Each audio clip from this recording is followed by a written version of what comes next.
Maintenant, alors si vous êtes loin chez la chorale, venez, on va regarder ensemble.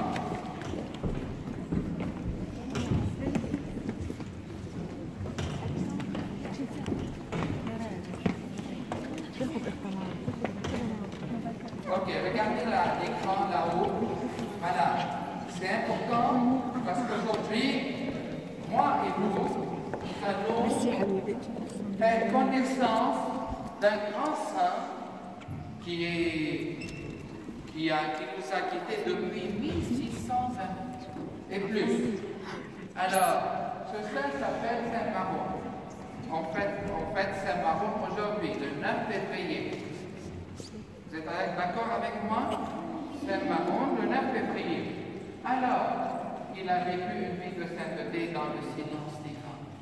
Alors, il était un homme ermite qui vit avec Dieu dans le silence total, dans la prière. Et c'est important qu'on sache comment il a vécu et comment après, il va y avoir une église, toute une église qui s'appelle Maronite, sous son nom, parce que son nom c'était Maron. Et l'église s'appelle l'église Maronite. Maronite, voilà. Alors, il a vécu entre l'année 340 après Jésus-Christ jusqu'à 410. Alors, il était un grand saint. Est-ce que vous savez quelque chose sur Saint Maron, sur la vie de Saint Maron à Aix-le-Parc? Est-ce que vous avez posé la question? Oui. C'était un saint super. Alors, pourquoi il était un saint? Pourquoi? Oui. Il a vécu dans une grotte, il a vécu seul avec Dieu et il a choisi un style de vie exceptionnel. Je vais vous raconter. Alors, premièrement, le plan, voilà, puis après, la jeunesse de notre Saint Maron. Alors, on ne connaît pas beaucoup de choses sur Saint Maron. On a deux écrits qui nous parlent de Saint Maron. Alors, il y a l'évêque, son évêque, il était à Cire. Cire, c'est pas Tyr, c'est pas Sour, c'est Tyr, c'est Cire. Cire, c'était à Antioche. C'est maintenant Antioche, c'est la Turquie. Et il était au sud de la Turquie, à Cire. C'est une ville très importante. Et Théodoré, il était son évêque, et c'est lui qui a écrit sa vie. Et puis il y avait aussi un grand saint qui parlait avec Saint Maron de temps à autre, il lui envoyait des correspondances, des lettres. Et ce grand saint s'appelle comment? Regardez l'écran. Saint Jean Chrysostome. Chrysostome, c'est-à-dire bouche d'or, parce qu'il avait des homélies super et des gens venaient de partout pour écouter ses homélies. C'est pour cela qu'on l'appelle Jean Chrysostome. Il a envoyé une lettre à Saint Maron et à partir de cette lettre, ça a donné beaucoup de choses aussi sur Saint Maron. Et puis, alors, premièrement, commençons par la jeunesse de Saint Maron. Il est né vers 340 après Jésus-Christ. Nous sommes en 2019, voilà, depuis longtemps. Et puis après, regardez Antioche, regardez Liban où il est. Il y a la Syrie, puis la Turquie. Mais la Turquie s'appelait Antioche dans le temps. Vous voyez, c'est en haut, au nord du Liban. Voilà, puis il y a la Syrie, on passe la Syrie, puis on arrive à Antioche. Et la ville s'appelle Syr. Voilà. Et dans la langue syro-araméenne, cette ville s'appelle comment? Regardez. Essayez de lire. Korosh. Voilà, Korosh. Voilà, dans la langue araméenne. Et puis après, voilà, il est d'origine araméenne, c'est-à-dire il parlait l'araméen comme le Christ. Comme le Christ. Aujourd'hui, nous allons chanter un chant dans la langue syro-araméenne. C'était quoi? Vous savez? Le Kadishat. Super. C'est le Kadishat, c'est la langue de Christ. Voilà. Vous avez chanté dans la langue de Christ, Kadishat. Vous savez? Vous pouvez le chanter Kadishat maintenant? 1, 2, 3.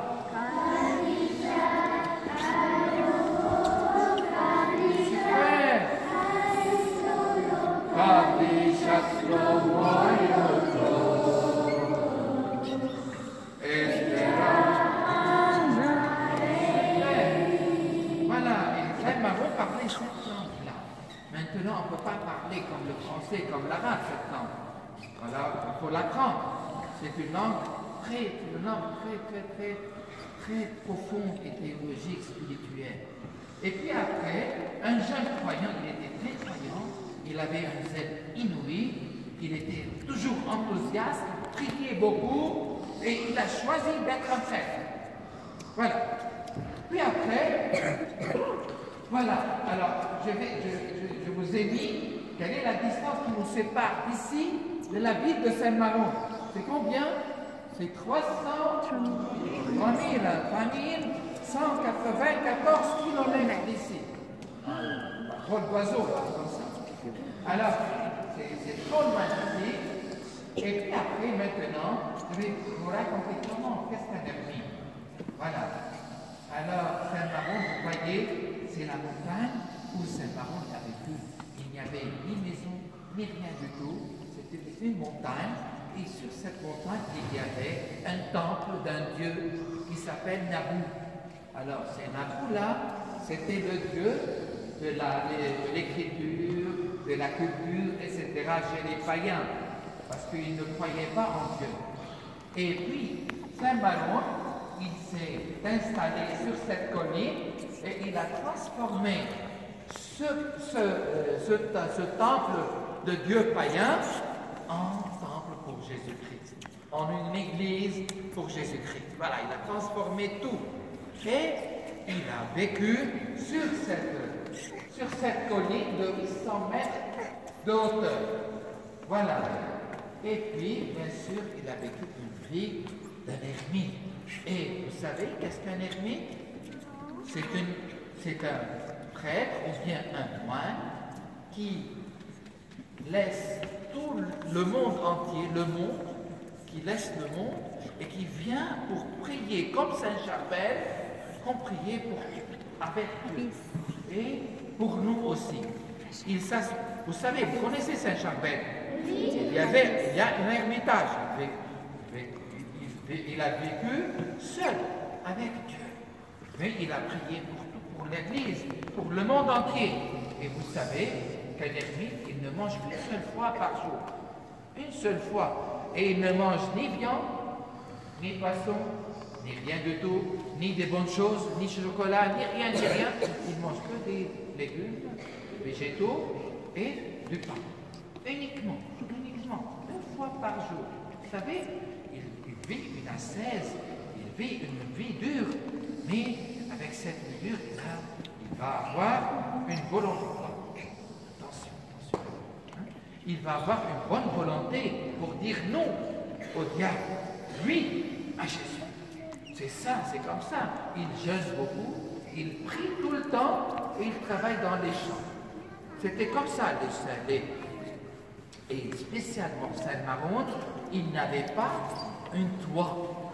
Il vivait sur une colline, jour et nuit, pendant les 4 saisons, il priait debout, sans toit, sans rien du tout, à la belle étoile. Il neigeait sur lui, il pleuvait sur lui, il y avait le soleil très fort sur lui en été, il était toujours ferme et solide dans la foi, il priait de tout son cœur. Et il lisait beaucoup l'Évangile et l'enseignement de l'Église, la catéchèse de l'Église. Voilà, c'est comme ça. Est-ce que vous pouvez faire ça? Qui peut faire ça? Il peut vivre voilà, sur une colline de 800 mètres de hauteur, sans toit, sans rien. Vous pouvez le faire? Oh, oui. Comment? À des fois? Pourquoi? C'est quoi ça? Oui. Oui, il avait une vie dure. Ah, c'est très bien. Il avait une vie dure, mais il était heureux. Heureux de se donner totalement à Dieu. Totalement à Dieu. Il était très heureux malgré toute la difficulté de sa vie et toute cette dureté de sa vie. Il était heureux. Super. Et voilà. Et puis, voilà, il était dur, mais il était toujours dans la joie avec Dieu. Lorsqu'il lisait, méditait l'Évangile, il priait Il était dans la joie parfaite et complète avec Dieu. Et puis, voilà, il priait, et voilà, on va passer. Et maintenant, voilà, c'est une vie de sainteté. Et la majorité de son temps, c'était dans le silence. Dans le silence. Il ne parlait pas beaucoup comme nous. Tout le temps, on parle sans cesse. Il était dans le silence parfait et dans l'humilité et dans la joie. Est-ce que vous pouvez consacrer des temps de silence pour Dieu? Comment?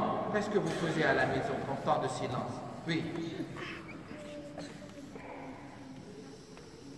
Temps de silence pour prier, pour lire comment? Pour lire la vie des saints, alors pour voilà, se ressourcer, pour lire la Bible, l'Évangile, pour prier, super. Ce sont des temps de silence sacrés, importants. Parce qu'aujourd'hui, il y a beaucoup de bruit dans notre vie. Beaucoup de bruit, l'écran, les jeux, etc. Dans la cour, toujours des bruits. Même les enfants vous devrez vous habituer à vivre dans le silence quelque part. Sinon, toujours vous avez de bruit dans votre tête, c'est une maladie là. De fermer la télévision, de fermer les jeux, l'écran, etc. De se mettre devant une bougie, une icône de la Vierge Marie. C'est comme ça que Saint Maron vivait. Et il se met dans le silence et il prie. Il lit l'Évangile. C'est super. Qui fait ça? Qui fait ça chez lui? Un, deux, bravo, bravo. Je encourage tous les autres à faire aussi des temps de silence comme Saint Maron. Et voilà. Et voilà, et je vais vous raconter que, voilà, lorsque Saint Maron était comme ça, vivait comme ça, il y avait beaucoup de familles qui venaient chez lui, qui disaient, ah, il est un grand Saint Maron. Oui, ils venaient pour voir comment, parce que Saint Maron, il a vécu cette vie difficile, avec une ascèse de jeûne, il ne mangeait pas, il mangeait un peu. Et il priait beaucoup, beaucoup. Ah, vous savez qu'est-ce qu'il a eu? Le pouvoir. Le bon Dieu va lui donner le pouvoir de faire de miracles. C'était fort. Il était fort en Dieu. Et les gens venaient regarder les familles avec leurs petits-enfants. Cette icône se trouve ici, là à la place de la couronne. Et cette icône, c'est l'icône de Saint Maron. Et ils venaient chez lui. Là, ah, mon enfant est malade. S'il te plaît, Saint Maron, prie pour lui, pour que le bon Dieu lui donne un rétablissement rapide, parce qu'il va mourir. Et Saint Maron priait pour lui. Et voilà, il va faire beaucoup de miracles, parce qu'il vécut avec beaucoup d'ascèse, de jeûne, de prière. Il était en bon lien avec l'Évangile. C'est super. Vous pouvez le faire vous-même. Tous les chrétiens peuvent faire des miracles, mais à condition qu'ils soient fidèles à l'Évangile, à la prière. Vous êtes prêts à le faire? Et Saint Maron ne guérissait pas seulement les gens qui étaient malades, mais il y a des gens qui venaient, ils étaient avares, ils parlaient sur les autres, des médisances, derrière les dos des autres, etc. Ils venaient chez Saint Maron. Oh, Saint Maron, guérissez-nous de nos péchés. Ah, Saint Maron prenait sa main, il fait le signe de croix, et le personne se transforme, change du mal au bien. Et c'était super avec Saint Maron. Pas seulement les maladies du corps, les maladies aussi des péchés, les maladies spirituelles. Hein? Oui. Oui, aider tout le temps les gens.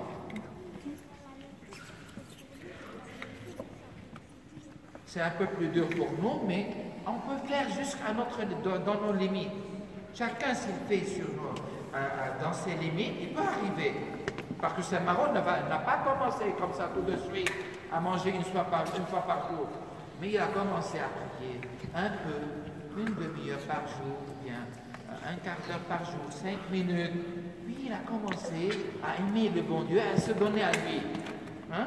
Nous ne sommes pas tous appelés à être comme Saint Maron, comme ça sur une montagne. Mais il faut limiter un tout petit peu. Si on ne peut pas être 24 sur 24 comme Saint Maron, on soit 10 minutes par jour. C'est beau. C'est beau. Vous pouvez faire beaucoup de bonnes choses dans le monde. Oui. Il vivait tout seul au début. Mais après, il a attiré beaucoup de gens. Et beaucoup de jeunes sont venus chez lui. C'est une bonne question. Et beaucoup de jeunes sont venus à côté de chez lui. Pourquoi? Ils vont lui dire, Saint Maron, on va être comme toi. Aidez-nous. Donne-nous des conseils. Et Saint Maron a aidé beaucoup de jeunes. Et après sa mort, il y avait tout un couvent où il y a 500 jeunes, garçons et filles, qui vivaient comme Saint Maron. Vous savez, des jeunes qui se sont consacrés à Dieu comme Saint Maron. Et c'est quelque chose. Et ils vivaient comme Saint Maron. Regardez les disciples de Saint Maron à côté de lui, de part et d'autre, ce sont deux, mais il y avait beaucoup qui se sont donnés comme Dieu, se sont donnés pour être consacrés à Dieu, à servir Dieu et à faire comme Saint Maron, à prier, à jeûner, à se donner totalement à Dieu, à méditer l'Évangile. Il faut méditer l'Évangile. Bravo. Voilà. Et là, lorsqu'il y avait beaucoup de familles à côté de lui et beaucoup de jeunes, alors les gens à côté, dans la ville, ils ont dit, ah, voici les maronites. C'est pas Saint Maron qui a nommé ceux qui viennent chez lui les maronites. Ce sont les autres qui ont nommé les familles à côté de Saint Maron. Alors ce sont les autres, ils disent, voilà, ce sont les maronites, ce sont les disciples de Saint Maron, hein, qui aiment Saint Maron. Voilà. Et Saint Maron, il est mort en 410. Après sa mort, puisque tout le monde aimait Saint Maron, ils se sont disputés où ils vont enterrer son corps. Qui va prendre le corps? Parce que son corps, il était un corps comme des reliques, il était un corps très saint, très pur. Et ils ont fait de la guerre pour prendre le corps de Saint Maron pour l'enterrer dans leur village. Et parce qu'il était un saint extraordinaire, magnifique. Vous savez, c'est bien. On ne savait pas en premier lieu où on enterrait Saint Maron. Il y a 2 à 4 places. On dit qu'au nord de la Syrie, il y avait un village qui s'appelle Trat, et ils ont enterré Saint Maron là-bas. Parce que cette ville-là, il y avait beaucoup de jeunes très forts, et ils ont pu accaparer le corps de Saint Maron. Et depuis, ivre, c'est-à-dire il était ivre de Dieu. Lorsqu'on boit de l'alcool, on devient des ivres. Voilà, des ivrognes. Mais lui, il ne buvait pas de l'alcool, mais il buvait la parole de Dieu. Il lui rend dans un autre monde. Il priait dans un autre monde. Voilà. Et les maronites, vous voyez, il y a après Saint Maron, il y a beaucoup de disciples qui sont venus chez lui. Voilà la première église dans le monde. Vous voyez, elle est dans le rocher. Voilà, ils ont creusé dans le rocher pour faire l'église. Il y a, voilà ici, c'était un grand couvent de Saint Maron. Il y avait 500 moines là-dedans, mais il était détruit aussi parce que les maronites ont été persécutés. Toujours, on suivait les maronites pour les persécuter, pour qu'ils les chassent de leur ville, de leur maison. Et aussi, vous voyez, c'est les vestiges de l'ancien couvent de Saint Maron avec ses disciples. C'est au nord de la Syrie maintenant, à côté, au sud de la Turquie, au nord de l'Iran. Et voilà l'emplacement. Et vous voyez, il y a eu beaucoup de monastères. Vous voyez, c'est ici qu'on dit qu'on a enterré Saint Maron, le corps de Saint Maron. Mais il était aussi pris par d'autres. Voici les disciples de Saint Maron, à côté de lui. Et puis après, vous voyez cette photo, ça a pris d'une église au Liban. C'est dans la vallée de Kanobin, Notre-Dame de Kanobin. Hein? C'est une très ancienne icône. Elle a été dessinée sur les murs de cette église à Kanobin. Est-ce que quelqu'un parmi vous a visité cette vallée, la vallée des Saints, à Kadisha? Oui. Non? Ah, les enfants? Non? Vous n'avez pas encore visité, il faut visiter cette vallée sainte. Bravo, bravo.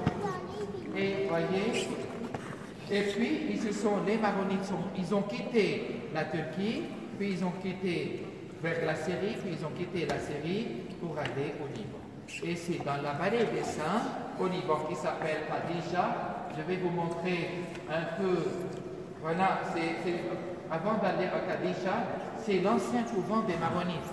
Il se trouve à Nahr el-Asi, l'Oran, on l'appelle, l'Oran. Alors là, c'était les premiers Maronites qui ont creusé dans le rocher pour construire leur couvent. Vous voyez, c'est un couvent. Et maintenant, il y a des moines qui se trouvent là-bas. Ils vont faire la première messe aujourd'hui. Après des années où il n'y avait personne dans ce couvent, aujourd'hui, ils ont installé un clocher. Alors, et puis, là-dedans, ils vont faire une messe aujourd'hui. Et c'est quelque chose de très important. Puis,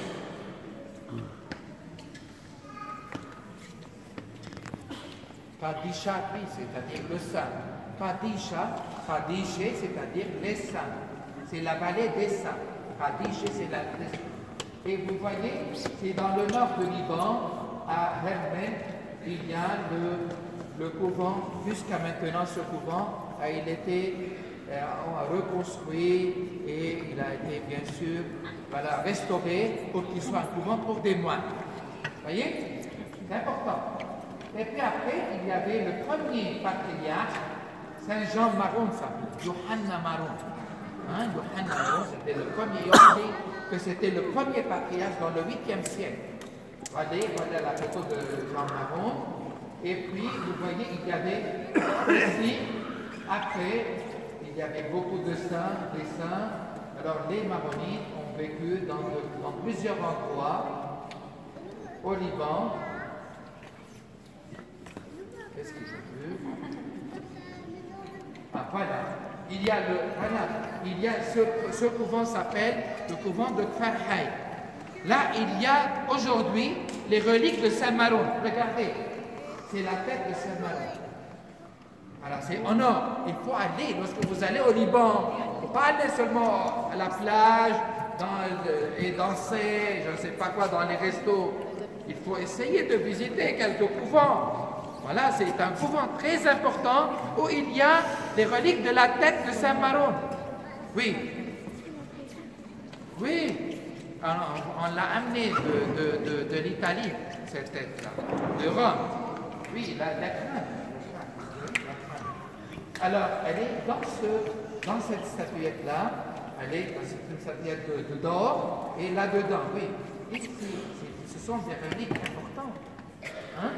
Et voilà. Et puis après, je vais vous montrer celle que vous commencez, la vallée des Saints, la vallée de Qadisha, la vallée des Saints. Vous voyez, vous pouvez aller là-bas et marcher, faire une randonnée dans la vallée des Saints. Et c'est super, super. Je vous encourage à aller marcher dans la vallée des Saints. Et puis, vous voyez, c'est le couvent de Saint-Antonios de Shaya, là où il y a beaucoup de moines.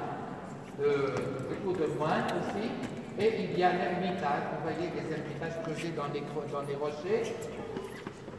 Un autre couvent, c'est le couvent de Marlisha aussi, il y a beaucoup de moines ici aussi, et voilà, et il y avait des patriarches qui ont vécu, et voilà Notre-Dame de Canovine aussi, c'est super, ce sont des couvents importants, il faut les visiter. Et vous voyez les saints, il y a 350 moines maronites qui ont été martyrs, qui ont devenu martyrs à cause de leur attachement à la foi en l'Église. Ils l'ont tué dans l'année 517. 350 moines, ils ont tué parce qu'ils croyaient en Dieu et ils ne voulaient jamais renier le bon Dieu. Parce qu'ils ont dit, si tu renies le bon Dieu, je te laisse vivant. Non, je crois en Dieu et je crois en son Église. Alors, il y a aussi d'autres saints. Vous savez quelle c'est quoi cette sainte? C'est la sainte Marina aussi. C'est dans le 750. Et puis, voilà un autre saint, les 3 saints de la série, les saints martyrs de Massafri, Francis, Abdelmonte et Raphaël, dans les années 1860, une grande persécution pour les chrétiens. Et aussi ce saint-là, Saint Charbel, il est connu. Et puis, celle-là, Sainte Rapha, elle a quitté cette terre en 1914. Et en fait, Sainte Rapha le 23 mars. Et aussi ce saint-là, Saint Naamtallah Hardini. Ah, super. C'est le maître de Saint Charbel.